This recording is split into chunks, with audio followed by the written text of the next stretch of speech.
everyone. I'm Matthew with California Conventions blog, and we have Lara Stahl with us today at Kumoricon 2021. Yeah. Ryan, I believe you have the first question. You take it. Okay, so the first question I had involves your IMDB Mini Biography. Oh. Oh, no. So when we were researching for today, we were looking.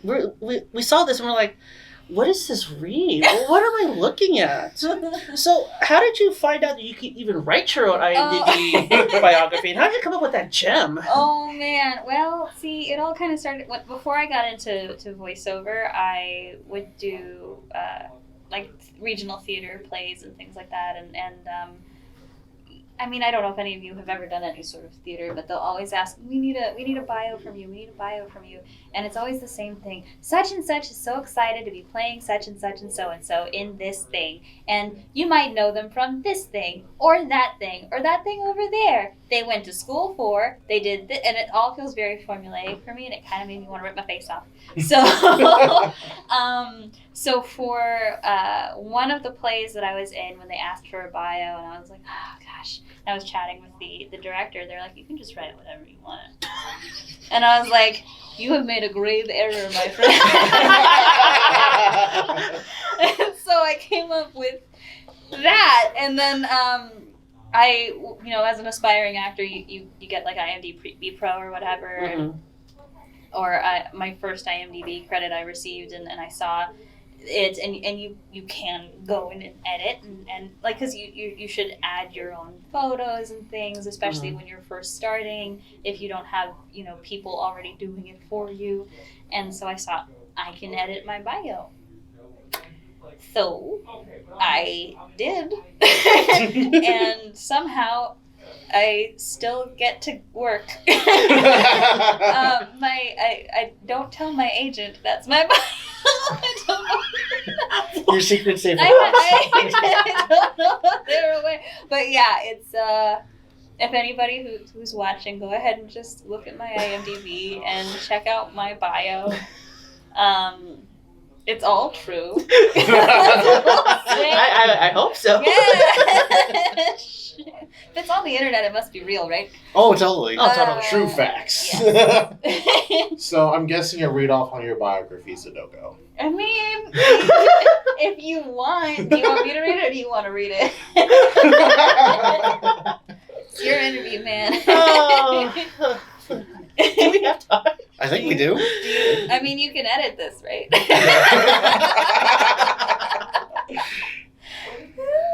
Go for it. Okay. All right. Oh, you have it up already? Yeah, I got it up. That's you. Oh gosh, I haven't read this in a minute. Oh no, what am I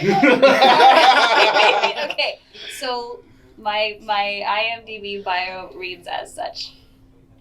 Once upon a time, in a magical island kingdom, the goddess of music and artistic freedom wept for the beauty of a triple bacon cheeseburger. Okay. One of her crystal tears softly landed in the smile of a Venus flytrap. On the next full moon, the carnivorous plant exploded in a fiery ball of glitter and popcorn, and Lara Stahl was born. Yep, that's science. She spent her childhood fighting crime and making blanket forts until one day she recognized her true calling, making strange faces while high-pitched noises emanate from her majestic voice box. Who did I think I was? So after bidding all of her beloved tropical forest critters a bittersweet farewell, Lara enlisted the help of her lifelong friend Falcor the Luck Dragon to fly her to the mythical land of Reseda, California, where she follows her life purpose even to this day. Brilliant. Who am I? Brilliant. If I still have any fans after this, I think you just got more fans.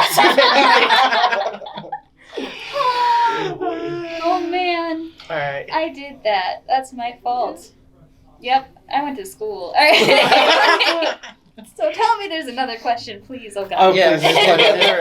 we got you covered there. Yeah. Okay. So you were Aaron Fitzgerald. You originally played Ramlethal, Valentine, and Guilty Gear. Yes. You took over as Ramlethal in Strive. Yes. Given the development from Fitzgerald to you, do you think her characters evolved more throughout the storyline and throughout the series? I think characters that are long-standing can't help but to evolve, really.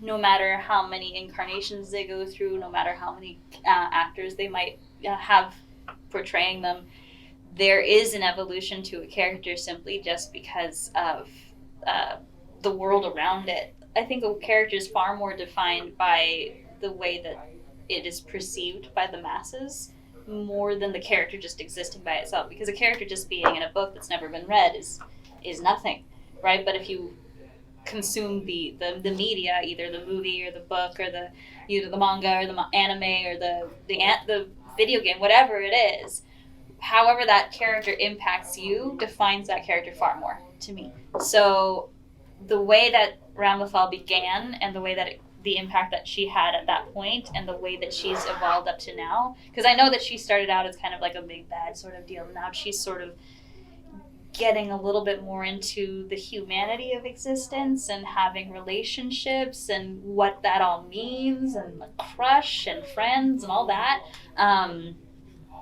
Goodness, she's changed, you know? So, and I'm super excited to see where Guilty Gear takes her and what's going to happen next. As a follow-up question, do you actually have time to actually play like any of the characters you portray, or like? Oh golly, not right now. As much as I would like to, especially like Ramlethal and some of my characters from Genshin Impact. I haven't had time to like sit and like play a game or watch a show for fun in a little while, and I'm very grateful for that. Don't get me wrong, I've been very, very busy, and that's super fortunate because I definitely remember when it wasn't, and that was scary. And you know, having come from like the starving artist land and then to like this embarrassment of riches, i.e. a very full schedule where basically every breath is kind of scheduled. It's been a huge change. I would love to have some more time to just kind of chill out and like enjoy what I have done and see where that's come from and how it's all come together with the other voice actors, because I don't know if you saw, but that cast list is stacked. Like, I feel very like privileged to be there. I'm like, really? I get to sit with these kids at the cool kids table? That's awesome. How did I fool people into letting this happen? I mean, but it's that cast in particular is fantastic alone, let alone a lot of the other things that I've gotten to play in. And I think, I mean, as much as I enjoyed portraying the characters, getting to see them interact and see how that really elevates everything all together, like the finished product, is just like, oh, mwah, delicious. Well, we're ready? Yeah. Okay. All right. So, I actually went to your panel with Billy Kametz and Robbie Damon earlier I'm so today. sorry. It was so chaotic. No, it's fine. I was actually one of the folks who came up to ask a question. Yeah. Thanks. Yeah, of course. So you played naive T Cell, Yes. baby cancer cell, Mm-hmm. and one of the voices of the platelets. Yeah. Given that today's climate, especially in the midst of the pandemic, Mm-hmm. how shocked are you to find how accurate and relevant it is today to today's climate today? With I mean, I think it's sort of uncanny. Art imitates life and life imitates art so much. You know? Like, there's always those memes about how, like, The Simpsons predict the future. Like, you know, you've seen those, right? And it's, while I would like to say it's a huge surprise, it's sort of not. It makes sense, and I'm very grateful to be a part of a show that is so deeply educational and that stayed so faithful to the science that we have as of right now. Simply because I think throughout the course of this pandemic, I have grown to really, really value education and learning and science and critical thinking. I think those are some of the things that are really carrying us through, or that will carry us through to the end of this thing. It is, I mean, it's uncanny, but I couldn't say that I'm necessarily shocked. Does that make sense? No, of course. Okay. I mean, but I'm really happy for your answer because it warms my nurse educator heart, actually. Yeah, thank you so much for Of what you course. do, by the way. Well, Yeah, it's awesome. I mean, This has been quite a ride, huh?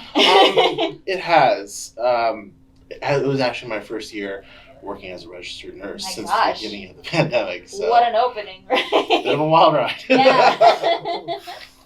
So well done. Appreciate it. No, well done with you, with everything that you do. Oh gosh, thanks. I mean, I don't know. I just make cartoons and stuff. But that's cool. So before I go any further, have you seen all of Squid Game? I've not seen Squid Game. Okay, so I'm not gonna give any spoilers, but I just God. want in general, because given how Ray in Promised Neverland, he trains both mentally and physically, do you think that he could survive all the games and win all that prize money? I kind of think he could. Because I mean, especially season 1 Ray. So yeah. Season 1 Ray in particular, because in season 2, like, I'm not want to spoil anything. I mean, most people have probably seen it by now, but like in season 2, Ray, he's gone through this transformation. He kind of becomes a little bit of a daddy pants. You know what I mean? Wait, there's a season 2? Listen, camera's still on, babe. But season 1 Ray in particular, he's willing to make any sort of sacrifice he needs to make sure whatever needs to happen will happen. I think it would get to the point like he could either survive and win the cash prize, or he would play the game as such to make sure who he wanted won. You know what I mean? Yeah, no, definitely. He'd be like, I'm good, bye, and then it's like, but you can move on. So that's, I think, what would happen. So you played one of the lucky girls out of Rent a Girlfriend, that being Mami. Ah, yes.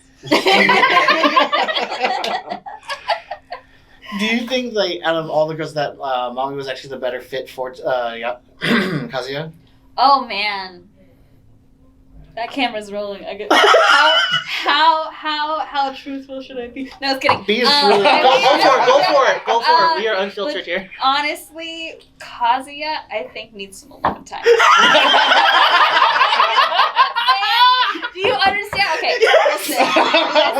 All right, Kazuya, he's at heart, he's a good bean, but this little boy needs to think a little less about what other people are thinking about him, and a little less about getting something. You know what I'm saying? And a little bit more about self-improvement. And that's also to say, I think, playing Mami, I'm gonna throw this out there. So my whole deal with when I played Mami, I loved playing it, right? I loved the show. It was a lot of fun. It was quite the experience. So when I auditioned for the show, and I'll tell you, I read for Mami and I read for the lead. And all I remember from the sides from Mami is that it said manipulative. I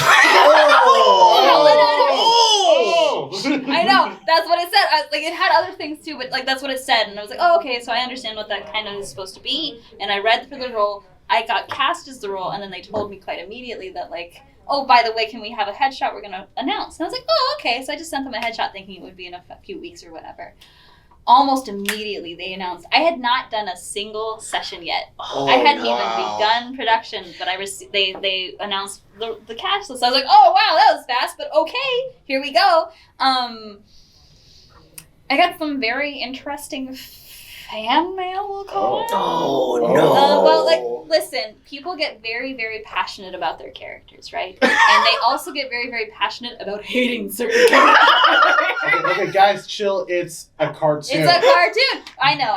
But, like, it was really funny because it had the announce happened on my birthday. So instead of like, happy birthday, I was like, I hope you die. And I was like, whoa, okay. Oh my God. Wow. Yeah, people got really, really upset. And they're like, she's trash. You're trash. How could you play such a horrible character? And I was like, whoa. I hadn't read the manga. I didn't know what was going on.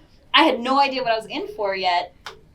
Or who she really was. I was like, whoa, what did she do? Did she kick every puppy? Like, what happened? Like, I wasn't sure. And once I got to actually learn about the character and get introduced to her and see what her the way her insides were working and what she was going to do, I feel like, this is going to get me hate. I feel like she's a bit misunderstood. I think just in general, she seems like a very young and impressionable and sweet girl with low self-esteem. I felt like she what she really wanted was to be chased. When she broke up with him, excuse me, spoilers. She breaks up with him in the beginning. I think she thought that he was going to come back and beg for her. Right? Yeah. And then all of this other stuff happens, and she's like, but what? How? And then so she's playing the comparison game, and that's where a lot of this all stems from. And I think all of us, in one way or another, whether it's with relationships or whatever, can identify with comparing yourself with someone else and feeling like maybe you're not good enough, or not understanding how one thing turns out to another, and feeling like you're not getting the fair shake. I feel like we can identify with that, and I think especially some young folks or some people who don't have as much experience can feel like they are owed, or get kind of upset or bitter, or do things that maybe they'll regret later on in the heat of being upset by such and such thing happening. So I was like, oh, poor Mami. But I think everybody in that show could stand to have, like, I don't know, a good year to themselves with some self-exploration mentally. That's how I feel about Rent a Girlfriend. Please don't hate me. That's okay. It's okay. You can hate the character, don't hate the actor. Lara Stahl is a treasure. Oh, thank you. So, just one final follow-up question for that. Yeah. Like, do you think, like, what the fans are at least, like, consider we just talked about the fans, do you think the dislike for Mami is, like, warranted at all? I think a lot of the vitriol and hatred for Mami comes from a kind of a vulnerable place. We all have, when we enjoy media, we all have our OTPs, right? And when we see something that is threatening something that we hold very dear, our kin characters and all that other stuff, it can get very personal for some. Especially over the course of the pandemic, I think people have gotten so close to some of their media. It's kind of been something that's carried us through. Escapism has been a huge, huge part of balancing this whole new world that we're all kind of in. And, gosh, it's just, it is what it is. There are certain extents where you can say that it's warranted because she does some things that are unfair. But I don't think anybody necessarily, even if they are maybe a bit antagonistic, it means that they deserve cruelty. Sometimes we can be the most cruel when we are in the most in pain, right? Right. Yeah. And I think a lot of that stems from a painful place for a lot of our fans, and that's something that I'm grateful for. Is like the fans identifying with the story. That's huge. I'm glad to know it. I'm glad to know that people are so passionate. I'm glad to know that they care so much about what they've seen and that they identify with it, because it's a human experience. And that's really what I'm kind of in this for, is being a big part of the human experience and being able to be a piece of, at least a little piece of as many stories as I can. I think we have one final question for you. Yeah, so I'll go take it. So you talked about stacked cast earlier with Would You Strive, but there's another stacked cast you're a part of with Neil Patrick Harris and David Tennant for Netflix series Eden. Oh wow, yeah. So how does it feel to be part of that cast? Oh my gosh! Well, see, I'm not necessarily a part of the cast because I adapted the script. Oh. Yeah, so I wrote the words that they were going to say, and I found out it was, which I'm very grateful for. I was terrified. When I found out that I was going to be writing this, it was very whirlwind, because they were like, hey, we need this movie and we need it yesterday. And I was like, okay! I was like, what do you mean? And they're like, okay, so we need these reels. When you're writing a film, they cut it into reels when you're for anime. So it'll be like a 20, 25, 29-minute chunk at a time that you're writing. And they'll send you the next bit and the next bit until it's finished. And that's how they record it as well, unless they have the whole thing. And then they'll be like, all right, let's go. They piece that out into, I think, 3 or 4 different reels. And they're like, you have maybe 2 days on each reel. Usually you have like between... I mean, it depends on the studio and everything, but for like 22 minutes of video, you usually have between like 4 days to a week to complete. I had less than that. So I was like, go! And this show was gorgeous. I mean, I don't know if you've saw any of it, but It's a great show. it's a beautiful It's show. beautiful. And the animation is very particular. The lip flaps. They were like, all right, so when we do this, we really want you to pay attention to the shapes of the mouths, and in particular for this one. And those were really particular because of the 3D animation, and they were gorgeous. But I was like, what vowel fits there? It was definitely a head scratcher. And then as I was in the process of writing, I started to find out some of the castmates. So I found out that Neil Patrick Harris was going to be in it, and I found out that David Tennant was going to be in it, and I found out a few other people who were pitched for it and who they didn't know who they were going to cast. Like, it might be this person, might be this person. I'm not going to list them here, but I was like, brain dead. Because like all of these fantastic artists that I have admired for years, I'm a huge Doctor Who fan, and David Tennant's my doctor. Like, I mean, and Neil Patrick Harris and Rosario Dawson, I think she was, and like they just like, I was like, they're gonna see, what if I make a typo? Right? I'm like, I don't know. And to be honest, my confidence is a bit stronger with my acting than my writing, because I started that afterwards. So I'm like, I still felt like I was finding my feet and finding my voice, and I want to make sure I was doing everything correctly, and it sounded good, and the story was portrayed, and all those other things, because you've got so many plates in there when you're writing, as opposed to like, I'm an actor, I play this character right now. All I have to think about is this one. But when you're writing it, you have to think about the entire story. You have to think about who each character is, how each character feels about the character they're talking to, how, and what the translation is, what they're trying to convey in the original Japanese. How can you make that happen over here and make sure that it fits the rhythm and the lip flaps and it's a big puzzle, and it's easy to not do it right. Yeah, I can feel that. Laura, we really do appreciate your time. Is there any way anyone watching can get a hold, find you, or at least? Oh yeah, I mean, you can find me on the usual social medias. I'm on Twitter at Lara_Stahl. I'm on Instagram at Lara Stahl altogether, LauraStahl. I think I'm on TikTok, same thing as the Instagram. And I mean, that's mostly where you can find me, or at your local convention if you request me. That's helpful. We're like we're like vampires. We can't go unless they ask, man. It's like, please let me in. And as you know, things continue to open up, I'm really excited to get in touch with the fans again, because that's what this is all about.